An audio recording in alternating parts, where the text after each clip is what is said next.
Inspired Destiny is one of my favorite books by a philosopher, teacher, author, international speaker, and my personal mentor at the moment, Dr. John Demartini. There he is, my fave.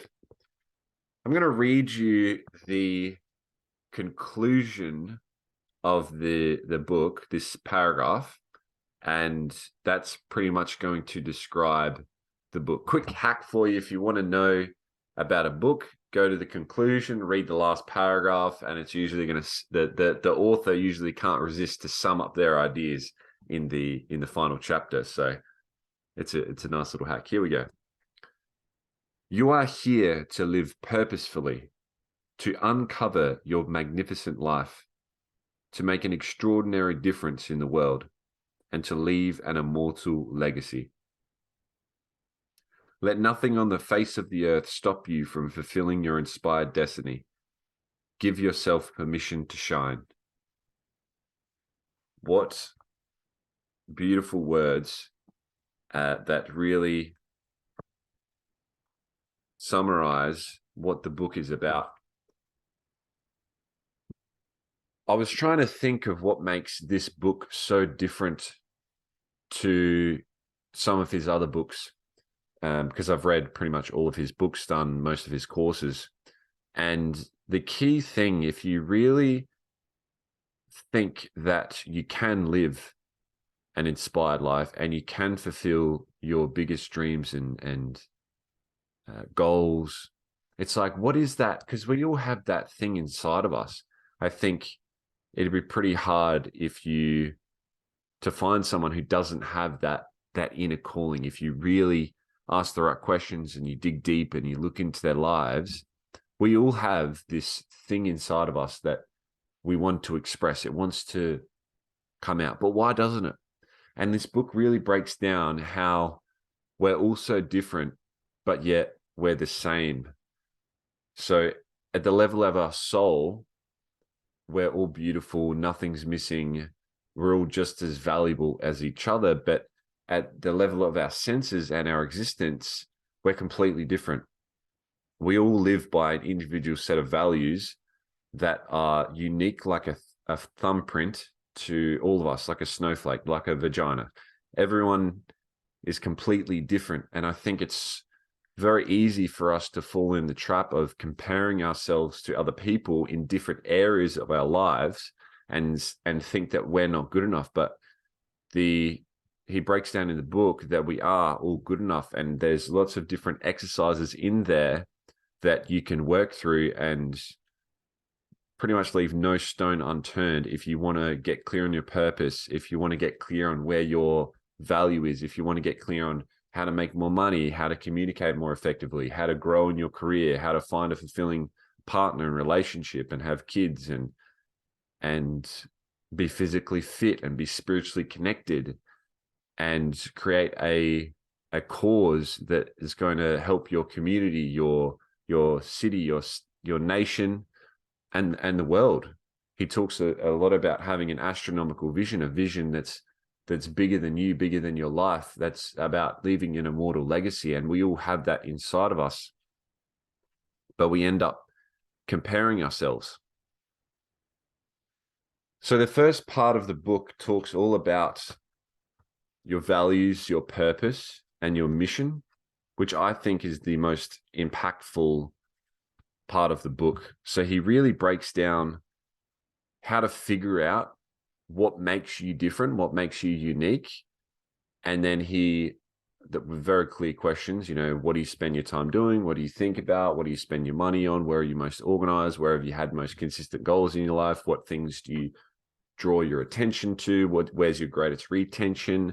All of these sort of questions to help you figure out, okay, where exactly is my value? What am I bringing to the world? What am I giving to the world so that I can get something back, live a magnificent life, and complete that circle of life? Really, the circle of life is if I'm a lion, I kill an antelope, I take that antelope, but from that, I create an ecosystem that is sustainable for not only my baby cubs, my baby mama, but also the antelope, it's going to keep the antelope fit. I'm going to walk along the grass and poo, and then that's going to give life to the little bugs and the microbes and the beetles and birds. It's going to give the birds time to come on my skin and pick away my, it creates a whole system. So when you're clear on who you are, because a lion is a lion. All lions are pretty much the same. All humans are completely different. And the higher your society, the wider the spread of values. So if you're living in Australia like me, or America, or a first world country, we're all completely different. A human is not a fucking human. A businessman isn't just a businessman. There's all different types of things in all different areas of life. And when you get clear on who you really are, what your identity is, what your purpose is, you can start planning your mission and start achieving your goals.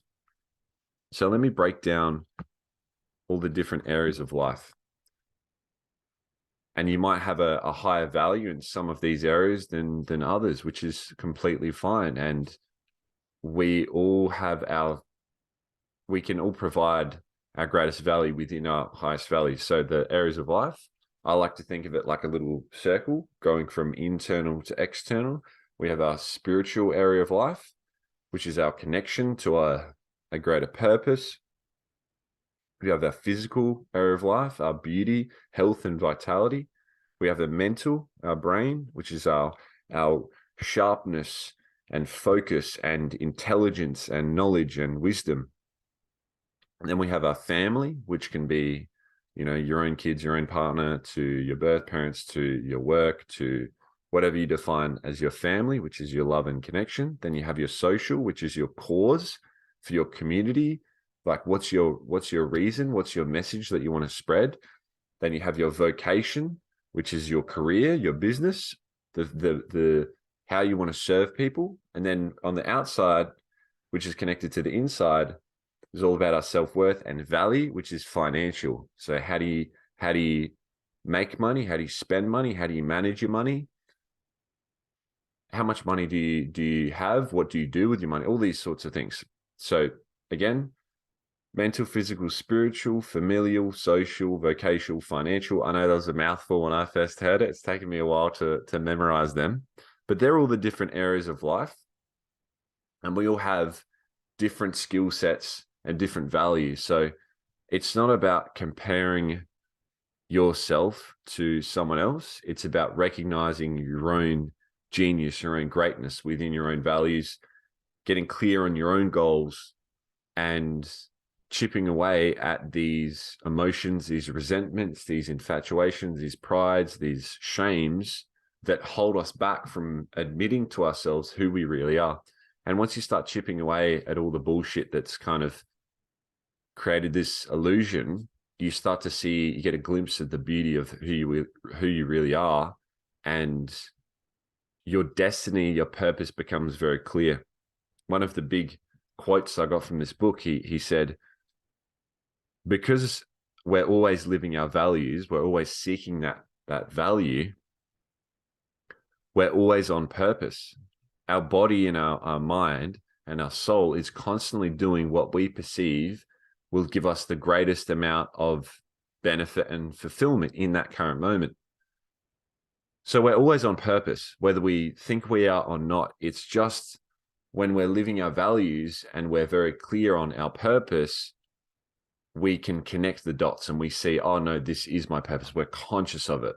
But you're always, whether conscious or unconscious, you're always living your purpose. So the more clear you are on your purpose, the greater your vision, the lesser your emotions, the greater your focus, and the more courage you're going to have to admit to yourself who you really are, where your value really is, what you want to do, and how you're going to help people.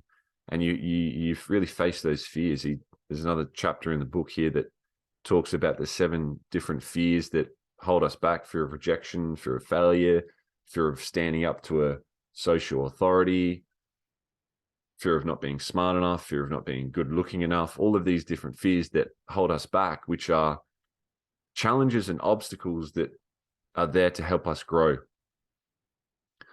So really, the more clear you are on your values, the more clear you are on who you really are, what your purpose is, what your identity is, and the more clear your vision is going to be, and the more certain your destiny is going to be. So that is Inspired Destiny by John Demartini, Dr. John Demartini.